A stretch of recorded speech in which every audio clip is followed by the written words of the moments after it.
Assalamualaikum warahmatullahi wabarakatuh.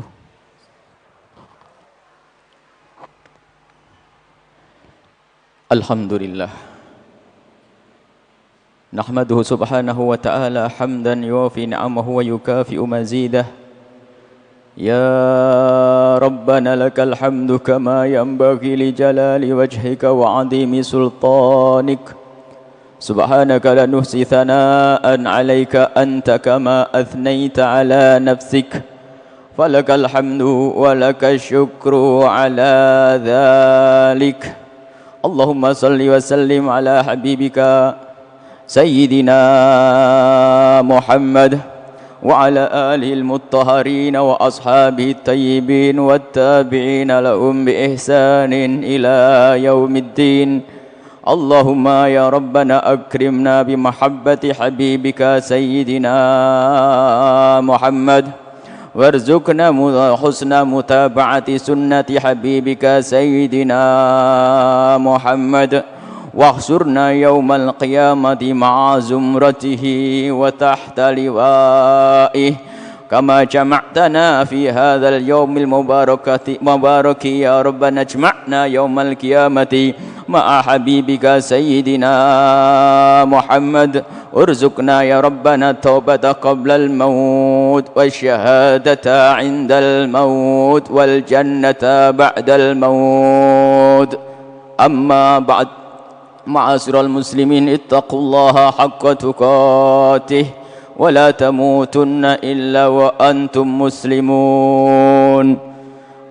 Hadirin majlis Jumat yang semoga senantiasa dijaga oleh Allah Subhanahu wa taala, dibimbing oleh Allah Subhanahu wa taala, diberi oleh Allah hati yang benar-benar kenal kepada Nabi sallallahu alaihi wasallam.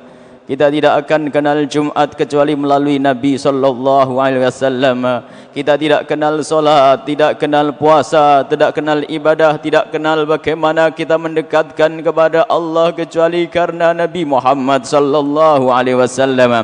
Tidak ada pintu kepada Allah kecuali melalui pintu Nabi sallallahu alaihi wasallam. Dan sungguh agungnya Nabi, mulianya Nabi, dimuliakan dan diagungkan oleh Allah. Wa rafa'na laka dzikrak. Wahai Muhammad, telah aku angkat penyebutanmu, aku angkat penyebutan namamu. Nabi Muhammad diagungkan oleh Allah. Wa innaka la'ala khuluqin 'adzim. Wahai Muhammad, sungguh engkau berada pada akhlak yang sangat agung. Agung yang mengatakan agung dan yang maha agung. Kalau zat yang maha agung menyebut sesuatu agung, tentu agung yang sesungguhnya. Nabi Muhammad Nabi agung, Nabi Muhammad Nabi besar. Dan kenalilah nabi-nabimu jika engkau ingin bersanding dengan Nabi agung, Nabi besar, Nabi Muhammad sallallahu alaihi wasallam. Kalau kita ingin mengagungkan Nabi, harus kita contoh para sahabat sallallahu alaihi wasallam. Bagaimana para sahabat Nabi memuliakan Nabi Muhammad sallallahu alaihi wasallam. Mereka ngerti Nabi Muhammad diangkat oleh Allah, dimuliakan oleh Allah, maka para sahabat pun berlomba-lomba untuk bisa mengagungkan dan memuliakan Nabi sallallahu alaihi wasallam. Innama ana basyarun mithlukum. Jangan sampai firman, jangan sampai kalimat-kalimat yang sering didengar oleh sebagian orang bahasanya, hei manusia, aku adalah seperti kalian. Nabi Muhammad mengatakan bahasanya, dalam Nabi Muhammad menyebutkan atas perintah Allah untuk berkata, ana basyarun mithlukum, aku adalah manusia seperti kalian semuanya. Makna kesamaan di sini bukan kita seperti Nabi Muhammad, bukan, akan tapi Nabi Muhammad dihadirkan oleh Allah dalam bentuk manusia agar kita bisa meniru bagaimana cara tidur yang baik, bagaimana cara berjalan yang baik. Jangan hanya sampai di sini membaca ayat innama ana basyarun mithlukum, aku manusia seperti kalian. Kalau hanya menyamakan Nabi, menganggap Nabi sebagai manusia, Abu Jahal pun menganggap Nabi Muhammad sebagai manusia, Abu Lahab menganggap Nabi Muhammad sebagai manusia, dan kita pun menganggap Nabi Muhammad sebagai manusia. Apa kelebihan antara kita dengan Abu Jahal? Sama-sama menganggap Nabi Muhammad manusia. Ada kelanjutannya. Nabi Muhammad adalah manusia, diagungkan oleh Allah. Yuha ilayya, manusia, diberi wahyu, diberi syariat, dipilih oleh Allah Subhanahu wa taala. Diberi wahyu artinya dipilih oleh Allah. Nabi Muhammad manusia pilihan. Itulah kelebihan kita dibanding mereka yang hanya menganggap Nabi Muhammad sebagai manusia. Jangan sampai ada di antara kita mengatakan Nabi Muhammad manusia seperti aku. Tidak. Nabi Muhammad beda, bukan seperti engkau. Kalimat Nabi Muhammad seperti kita artinya agar kita bisa niru Nabi. Karena Nabi Muhammad dari manusia, bukan diutus dari bangsa malaikat. Nabi Muhammad diutus oleh Allah dari bangsa manusia agar kita bisa meniru semuanya. Sehingga tidak ada alasan bagi kita untuk tidak meniru. Nabi Muhammad makan seperti kita makan, sehingga untuk berpuasa pun kita bisa bersuri toladan kepada Nabi Muhammad sallallahu alaihi wasallam. Ada kelebihan di sini. Perbedaan antara kita dengan Abu Jahal. Kalau hanya orang mengatakan, orang hanya berkata Nabi Muhammad sama seperti kita, itu artinya kita nggak beda dengan Abu Jahal. Kelebihan kita adalah kita mengagungkan Nabi Muhammad karena Nabi Muhammad diagungkan oleh Allah, dan ini dicontohkan oleh para sahabat Nabi sallallahu alaihi wasallam. Bagaimana Nabi Muhammad diagungkan? Yang diagungkan bukan syariatnya saja. Sebagian orang berkata bahwa yang perlu dimuliakan, yang perlu diagungkan dari Nabi Muhammad hanya syariatnya saja, agama yang dibawanya saja. Ini adalah kebodohan terhadap Nabi. Tidak kenal Nabi, kenalilah nabimu dengan riwayat-riwayat yang sahih dari Nabi sallallahu alaihi wasallam. Yang perlu diagungkan dari Nabi bukan sekedar syariatnya, akan tapi jasadnya Nabi pun perlu dimuliakan dan diagungkan. Yang tidak memuliakan jasadnya Nabi belum memuliakan Nabi. Semua yang ada sangkut pautnya dengan Nabi pun perlu kita muliakan. Tidak berlebihan kalau kita memuliakan Nabi, bahkan keringat Nabi pun perlu kita agungkan. Kita agungkan, lihat. Bahkan riwayat sahihah Imam Bukhari meriwayatkan waktu Urwah ditanya oleh orang kafir Quraisy untuk menyifati Nabi Muhammad, bagaimana Muhammad itu. Kemudian Urwah berkata, aku pernah ke Persia, aku pernah ke Kaisaran Roma, aku pernah ke negeri-negeri, aku tidak pernah ra'aitu ahadun a'azzama ahadan ma'azzama ashabu Muhammadin Muhammada. Aku melihat orang-orang mengagungkan sahabatnya, tapi tidak pernah aku lihat seperti ashabnya Nabi Muhammad, sahabat Nabi Muhammad mengagungkan Nabi Muhammad. Diriwayatkan oleh Imam Bukhari, bagaimana mengagungkannya? Bukan saja mengambil syariatnya, bukan saja di saat diperintah menjalankan perintah, di saat berhenti tidak. Disebutkan mata naqama Muhammadan illa waqa'ati kaffi rajulin minhum fadallaka biha wajahu, sampai derajat dikatakan oleh Urwah, sehingga orang-orang kafir mendengar itu gemetaran ketakutan. Mengagungkannya sahabat Nabi kepada sahabat Nabi, sampai Nabi Muhammad tidak membuang dahak kecuali jatuh di telapak tangan salah satu dari mereka, kemudian diusapkan di wajah mereka dan badan mereka. Dahak Nabi Muhammad. Hadis riwayat Imam Bukhari. Kurang apa? Kurang jelas. Imam Bukhari meriwayatkan bahwasanya Nabi Muhammad tidak buang dahak kecuali disambut oleh salah satu sahabat Nabi, fadallaka biha wajahu. Dan ini makna pengagungan, pengagungan kepada dahak Nabi sallallahu alaihi wasallam. Dan lanjutan hadis yang diriwayatkan oleh Imam Bukhari, wa kadu ayyaktatilu fi wudu'ihi sallallahu alaihi wasallam. Mereka berebut kayak mau bunuh-bunuhan, berebut mengambil bekas wudunya Nabi sallallahu alaihi wasallam. Ada apa dengan air bekas air wudu? Ada apa dengan dahak Nabi sallallahu alaihi wasallam? Itu bukan syariat, akan tapi itulah yang dilakukan sahabat Nabi. Contoh kita yang dilakukan sahabat Nabi mengagungkan sampai dahak Nabi sallallahu alaihi wasallam. Nabi Muhammad tidak potong rambut kecuali dikerumuni sahabat Nabi, tidak ingin ada satu rambut pun yang jatuh ke bumi, ditangkap dan disimpan. Dan salah satu sahabat yang menyimpan rambut Nabi sallallahu alaihi wasallam adalah Sayyidina Khalid bin Walid, seorang panglima besar. Beliau adalah jago di dalam berperang, dia menyerbu musuh, menyerbu lawan dengan gagah dan penuh berani. Suatu ketika Sayyidina Khalid bin Walid di saat ramai, di saat dalam kancah peperangan, di saat berkecamuknya perang, tiba-tiba Khalid bin Walid berbalik. Kemudian ditanya oleh para sahabat-sahabat beliau, Khalid, dalam keadaan perang seperti ini, kenapa engkau sempat-sempatnya balik? Apa yang kau cari? Ia berkata, kopiahku ketinggalan, topiku ketinggalan, kopiku jatuh. Ada apa dengan topik kita perang besar ini? Khalid bin Walid dengan suara lantang dan berkata, jangan remehkan topi itu, karena di kopiahku itu telah aku simpan rambutnya Nabi Muhammad sallallahu alaihi wasallam. Pengagungan para sahabat Nabi kepada rambut Nabi, pengagungan sahabat Nabi kepada dahak Nabi, kepada ludah Nabi sallallahu alaihi wasallam. Ini makna pengagungan yang perlu kita belajar dari sahabat Nabi sallallahu alaihi wasallam. Bukan kultus, bukan. Mengagungkan semua yang ada sangkut pautnya dengan Nabi adalah kewajiban dan dicontohkan oleh para sahabat sahabat Nabi sallallahu alaihi wasallam bukan saja sesuatu yang keluar dari diri Nabi sallallahu alaihi wasallam, sesuatu yang nempel pada Nabi pun diagungkan. Lihat itu Imam Muslim radhiyallahu anhu meriwayatkan dalam kitab sahihnya. Imam Muslim, yang kenal Imam Muslim kenalilah. Imam Muslim menyebutkan kisah dari Sayyidina Asma binti Abi Bakar. Putri Sayyidina Abu Bakar As-Siddiq berkata, Sayyidah Asma berkata, "Hadhihi jubbatu Rasulillah." Ini jubahnya Nabi sallallahu alaihi wasallam. Qabadatha Aisyah, tuh dulu dipegang kakakku Siti Aisyah. Walamma kubidat tatkala Aisyah meninggal, qabattuha, aku pegang, wa inni ughassiluha astashfi biha limardana. Aku ambil itu jubah, kemudian di saat ada orang sakit aku celupkan di air, dan airnya aku jadikan obat untuk orang yang sakit. Mengagungkan jubah Nabi sallallahu alaihi wasallam. Kurang apa? Ini makna pengagungan yang diajarkan oleh sahabat Nabi sallallahu alaihi wasallam. Jadi inilah yang perlu kita kenali. Sahabat Nabi mengagungkan Nabi, semua yang bisa mereka lakukan mereka lakukan. Intinya makna mengagungkan Nabi, dan mengagungkan Nabi tidak akan sampai kultus, karena tidak ada dari masa ke masa mengagungkan Nabi sampai menganggap Tuhan. La tutruni kama atratin nasara Isa bin Maryam. Dilarang memang oleh Rasulullah, jangan kultuskan aku, jangan berlebihan menyanjungku seperti orang-orang Nasrani menyanjung Isa. Tapi yang dicontohkan oleh Nabi itu apa? Mereka menganggap Isa sebagai anak Tuhan. Tapi kalau engkau menyanjung Nabi, tidak kau angkat sebagai anak Tuhan dan sebagai Tuhan, maka ketahuilah itu bukan kultus.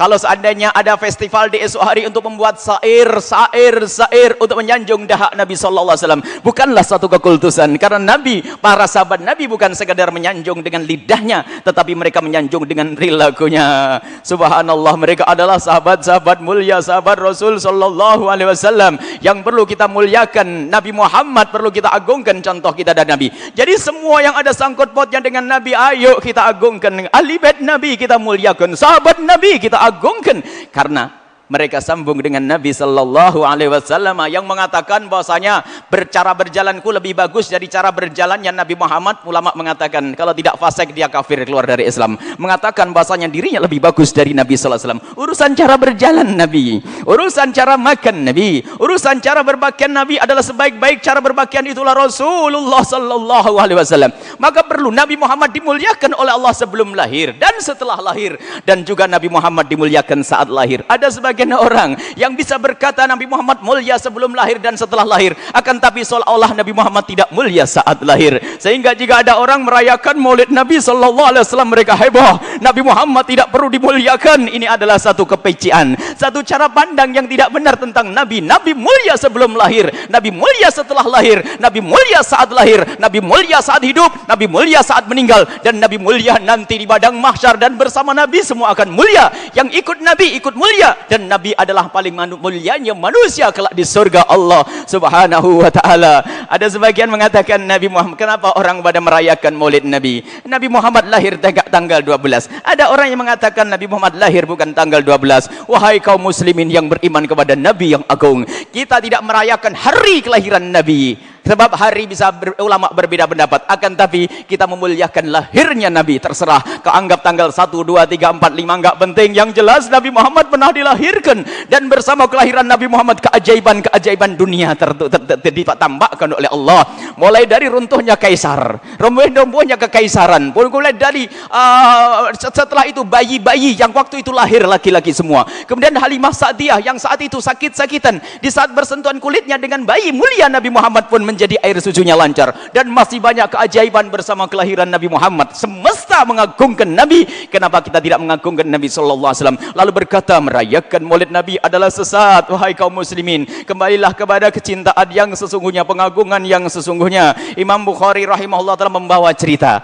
Cerita ini tidak kita jadikan hujjah. Di situ diceritakan bahwa Imam Bukhari menceritakan bahwa waktu Nabi Muhammad terlahir, Imam Bukhari membawa cerita bahwa waktu Nabi Muhammad terlahir, saat itu ada Abu Jahal mempunyai seorang budak, Abu Lahab mempunyai seorang budak namanya Thuwaibah. Budak itu memberikan kabar gembira kepada Abu Jahal bahwa saudaranya Abu Lahab, bahwa saudaranya Abdullah telah melahirkan seorang anak laki-laki. Saat itu ternyata Abu Lahab bergembira, saking gembiranya Thuwaibah dimerdekakan. Kemudian ada yang memimpikan bahwa di saat nanti, di akhirat nanti, Abu Lahab itu diringankan siksanya setiap hari Senin. Setiap hari Senin waktu lahirnya Nabi, Abu Lahab diringankan. Sebagai orang yang anti perayaan maulid Nabi, itu bukan hadis, dan kami pun tahu itu bukan hadis Nabi sallallahu alaihi wasallam. Akan tapi Tapi itu sekedar cerita. Tapi cerita itu siapa yang menulis? Siapa yang mengabadikan kisah itu? Yang mengabadikan adalah Imam Bukhari. Kalau memang kisah itu nggak benar, kalau memang kisah itu nggak pantas, kalau memang kisah itu bid'ah, kalau memang kisah itu melanggar syariat, Imam Bukhari sangat ngerti syariat. Tentu tidak akan diabadikan di bukunya Imam Bukhari rahimahullah. Kisah itu ada dan Imam Ghazali tidak memberikan talik, tidak memberikan komentar. Kisah ini jangan didengar. Tidak. Bahkan Imam Bukhari rahimahullah ta'ala waktu mencantumkan kisah tersebut dengan penuh ikrar, dengan penuh keyakinan bahwasanya hal semacam itu adalah boleh dan benar, memuliakan kelahiran Nabi sallallahu alaihi wasallam. Dan orang yang pertama kali menyebut kelahiran Nabi adalah Nabi waktu ditanya, "Ya Rasulullah, kenapa engkau puasa hari Senin?" Beliau menjawab, "Fihi wulidtu." Di hari itu aku dilahirkan. Jadi fihi wulidtu, di hari itu aku dilahirkan. Jadi menyebut kelahiran Nabi Muhammad adalah suatu yang sangat harus tahu. Kita harus tahu Nabi Muhammad dilahirkan agar kita tidak mengatakan Nabi Muhammad tidak pernah dilahirkan. Kita tahu Nabi Muhammad mulia. Di saat dilahirkan banyak kemuliaan, kisah-kisah yang bisa kita baca dalam sejarah Nabi. Ada 3 hal. Pertama, sejarah Nabi perlu kita baca. Kemudian naik pangkat tentang Syama'il Muhammadiyah, ciri atau sifat-sifat mulia Nabi. Kemudian yang ketiga adalah tentang kekhususan Nabi sallallahu alaihi wasallam. Baca 3 tingkatan mengenal Nabi sallallahu alaihi wasallam, nanti kita akan sampai pemahaman yang sesungguhnya. Intinya bahwa agungkan Nabi Muhammad. Adapun cara mengagungkannya tentunya dengan sesuatu yang disyariatkan oleh Nabi. Tidak diperkenankan kita mengagungkan Nabi dengan haram. Misalnya mohon maaf mabuk-mabukan, minum-minuman keras dan sebagainya. Agungkan Nabi dengan sesuatu yang disyariatkan Nabi, dengan bersedekah, dengan membuat pengajian, dengan memberikan santunan kepada fakir miskin dan sebagainya. Dan itu biasa dilakukan oleh para orang-orang soleh. Di saat merayakan Maulid Nabi sallallahu alaihi wasallam, mereka mengumpulkan orang, yang satu berceramah, yang satu membaca sejarah Nabi. Dan ceramah adalah sangat syar'i, membaca sejarah Nabi adalah keharusan. Sebab yang tidak kenal Nabi tidak akan cinta. Wa kullan naqussu 'alaika min amba'i rusuli ma nuthabbitu bihi fu'adaka. Disebutkan oleh Allah dalam Al-Qur'an, nabi-nabi itu dihadirkan ceritanya oleh Allah di dalam Al-Qur'an agar semakin kokoh hati kita, agar cinta kita semakin kuat. Itu nabi-nabi terdahulu. Bagaimana dengan kisah Nabi Muhammad sallallahu alaihi wasallam? Inilah kaum muslimin yang semoga diberi oleh Allah hati yang bisa mengagungkan Rasulullah sallallahu alaihi wasallam, hati yang bisa memuliakan Nabi sallallahu alaihi wasallam. Muliakan Nabi Muhammad sebelum lahir, saat lahir, setelah lahir. Rayakan semuanya. Kelahiran Nabi, semua yang ada sangkut pautnya dengan Nabi adalah syiar. Syiar adalah semua jenis ibadah. Syiar adalah semua jenis kebaikan adalah syiar, dan yang mengagungkan syiar Allah itulah orang-orang yang punya ketakwaan kepada Allah Subhanahu wa taala. Ma'asyiral muslimin, inna ahsanal kalam kalamullahi malikil alam. والله سبحانه وتعالى يقول وبقول يهتدي المهتدون. أعوذ بالله من الشيطان الرجيم. بسم الله الرحمن الرحيم. ألم نشرح لك صدرك ووضعنا عنك وزرك الذي أنقض ظهرك ورفعنا لك ذكرك فإن مع العسر يسرا إن مع العسر يسرا فإذا فرغت فانصب وإلى ربك فارغب. بارك الله لي ولكم في القرآن العظيم ونفعني وإياكم بما فيه من الآيات والذكر الحكيم وتقبل مني ومنكم تلاوته إنه هو السميع العليم. اللهم صل وسلم على سيدنا محمد وعلى آل سيدنا محمد.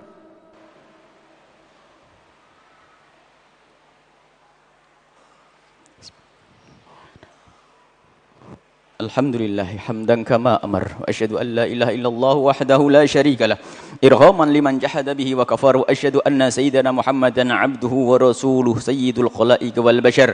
Allahumma salli wa sallim ala sayyidina Muhammad matta salat ainun bin nadhar wa udhurun bi khabar wa ala alil athhar wa ashabil akhyar. Ma'asyiral muslimin, ittaqullaha haqqa tuqatih wa la tamutunna illa wa antum muslimun. Tambahan bahwa setelah Nabi Muhammad kembali kepada Allah Subhanahu wa taala, pengagungan kepada Nabi terus berlangsung, bukan kepada syariatnya saja. Dikisahkan ini, suatu ketika Sayyidina Umar bin Khattab memasuki kota Madinah. Beliau seorang khalifah, biasa memasuki gang-gang kota Madinah, dan di saat memasuki salah satu gang kota Madinah, Nabi Muhammad melihat satu pemandangan yang berbeda, tidak seperti biasanya. Lalu Sayyidina Umar bin Khattab berpikir sepertinya ada yang kurang di sini. Akhirnya Sayyidina Umar mikir baru sadar ternyata ada yang hilang, yaitu talang. Kemudian Sayyidina Umar bin Khattab melihat kota Madinah. Mohon maaf. Sayyidina Umar Khattab melihat kota Madinah, melihat di kota Madinah itu ada satu pemandangan yang tidak menarik, yaitu talang. Ada talang yang kurang baik karena beliau adalah seorang khalifah, perlu menata kota, maka talang itu langsung saja dicabut. Menyuruh orang yang beserta Sayyidina Umar bin Khattab, turunkan talang itu, mengganggu pemandangan kota. Dan benar talang itu dicabut oleh Sayyidina Umar bin Khattab. Setelah selesai dicabut oleh Sayyidina Umar bin Khattab, suatu hari Sayyidina Abdullah ibn Abbas melewati gang tersebut. Dan di saat Sayyidina Abdullah bin Abbas melewati gang tersebut, melihat pemandangan yang kurang. Noleh ke kiri ke kanan, lalu sadar bahwasanya yang hilang adalah talang. Kemudian Sayyidina Abdullah bin Abbas bertanya kepada orang kampung yang ada di situ, siapakah yang menurunkan talang itu? Orang kampung menjawab, yang menurunkan adalah khalifah. Menitikkan air mata Sayyidina Abdullah bin Abbas, segera bergegas kepada khalifah dan mengetuk pintu khalifah. Sayyidina Umar bin Khattab terkagetkan karena orang besar seperti Abdullah bin Abbas tidak akan mengetuk pintu rumahnya kecuali dalam keadaan penting dan perlu. Kemudian bertanya, ada apa wahai Abdullah bin Abbas engkau mengetuk pintu dalam waktu seperti ini? Sayyidina Abdullah bin Abbas bertanya, wahai khalifah, aku mau tanya, benarkah engkau yang menurunkan talang yang ada di gang di pojok kota Madinah itu?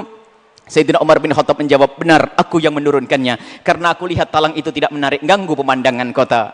Kemudian Sayyidina Abdullah bin Abbas dengan menitikkan air mata berkata, wahai khalifah, apakah kau tidak tahu bahwa yang memasang talang itu adalah Rasulullah?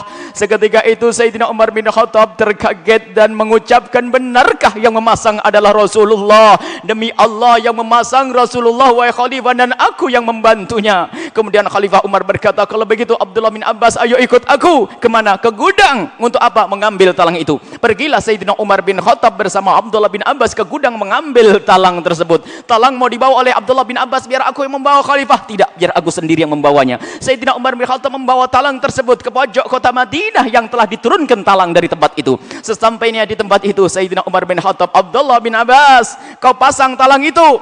Kemudian Sayyidina Abdullah bin Abbas, baik. Sayyidina Abdullah bin Abbas berkata, baik khalifah. Ternyata waktu mengatakan baik malah pergi Sayyidina Abdullah bin Abbas. Kemana kau wahai Abdullah bin Abbas? Ya khalifah, tempatnya tinggi, aku harus tarik tangga untuk tatak, untuk injakanku. Khalifah Umar berkata, tidak perlu pakai tangga wahai Abdullah bin Abbas, injaklah tengkuk Umar bin Khattab yang telah berani menurunkan talangnya Rasulullah sallallahu alaihi wasallam. Ini makna yang harus kita hadirkan, kekaguman, memuliakan, mengagungkan Nabi sallallahu alaihi wasallam sampai urusan talang. Ini makna, marilah kita semua belajar dari para sahabat Nabi untuk memuliakan Rasulullah sallallahu alaihi wasallam. Innallaha wa malaikatahu yusalluna 'alan nabi ya ayyuhalladzina amanu sallu 'alaihi wa sallimu taslima. Ma'asyiral muslimin, ittaqullaha haqqa tuqatih wa la tamutunna illa wa antum muslimun. Mari kita berdoa, menengadahkan tangan mohon kepada Allah. Allahumma salli ala sayyidina Muhammad. Allahumma arhamna wa la tu'adzibna, wangsurna wa la tahdulna, wa'afina wa la tumritna, wa akrimna wa la tuhinna, wa athirna wa la tuhtuna alaina, innaka ala kulli syai'in qadir. Allahumma ya Allah yang menyaksikan hati kami, ya Allah.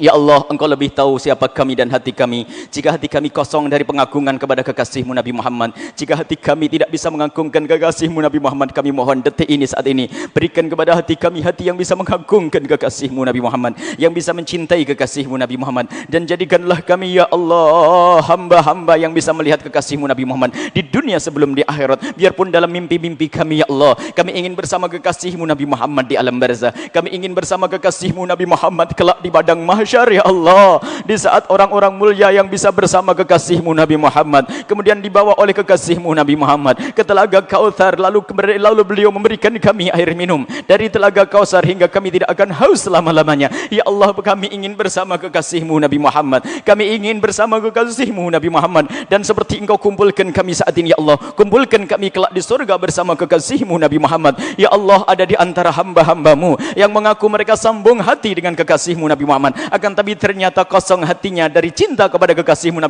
Nabi Muhammad. Engkau pencipta cinta, maka wujudkan kecintaan di hati kami, dan sungguh dengan cinta kami akan mengikuti kekasih-Mu Nabi Muhammad. Dengan cinta kami akan mudah meniru kekasih-Mu Nabi Muhammad. Dengan cinta kami mudah mengagungkan kekasih-Mu Nabi Muhammad. Ya Allah, ya Allah, wahai Zat yang mahal mulia, muliakan kami dengan kekasih-Mu Nabi Muhammad. Jadikan kami umat yang sesungguhnya dari kekasih-Mu Nabi Muhammad. Ya Allah, jauhkan kami dari bala bencana di hati kami, yaitu bencana kebencian kepada kekasih kekasihmu Nabi Muhammad, benci kepada semua yang dicintai kekasihmu Nabi Muhammad. Rindukan kami untuk menjalankan syariat kekasihmu Nabi Muhammad. Rindukan kami kepada semua yang dicintai kekasihmu Nabi Muhammad. Ya Allah, keluarga kekasih Nabi Muhammad, sahabat kekasihmu Nabi Muhammad, cara hidup kekasihmu Nabi Muhammad. Ya Allah, ya Allah, Engkau yang menciptakan cinta, cinta, cinta, cinta. Ya Allah, berikan kepada hati kami kecintaan yang sesungguhnya. Ya Allah, Allahumma ya Allah, habib ilaina ma ahabbahu wa habibuka sayyidina Muhammad. Berikan kepada kami kecintaan kepada semua yang dicintai oleh kekasihmu Nabi Muhammad. Ya Allah, Allahumma warda 'anil khulafa'ir rasyidin alladzina qada bil haqqi wa kanu bihi ya'dilun, sadatina Abi Bakrin wa Umar wa Uthman wa Ash'az wa sairi ashabi rasulika ajma'in. Allahumma ya rabbana, Allahumma ya rabbana adfa'anna al bala wal waba waz zina waz zalazil wal mihan ma dhahara minha wa ma batan. Allahumma aslihna wa aslih man fi salahul islam wal muslimin. Allahumma la tuhlikna ya rabbana, la tuhlikna wa ahlik man fi halaki salahul islam wal muslimin. Allahumma aizal islam wal muslimin wansur man nasara al islam wal muslimin wakhdul man khadala al islam wal muslimin. Allahumma ahlik a'da al muslimina fi Palestin. Allahumma ahlik a'da al muslimina fi Palestin. Allahumma ahlik a'da al muslimina fi Palestin. Allahumma ya rabbana unsuril muslimina fi Palestin wansuril muslimina fi biladil muslimin wansuril muslimina jami'an. Allahumma ya Allah, ya Allah, Allahumma arhamna jami'an. Allahumma arham walidina. Allahumma fir lil muslimina wal muslimat wal mu'minina wal mu'minat al ahya'i minhum wal amwat bi rahmatika ya arhamar rahimin, ya arhamar rahimin, ya arhamar rahimin. Ma'asyiral muslimin, innallaha ya'muru bil 'adli wal ihsani wa ita'i dzil qurba wa yanha 'anil fahsya'i wal munkari wal baghi ya'idukum la'allakum tadhakkarun. Was'alullahal 'azim yu'tikum wadhkurullahal 'azim yadhkurkum wa la dzikrullahi akbar.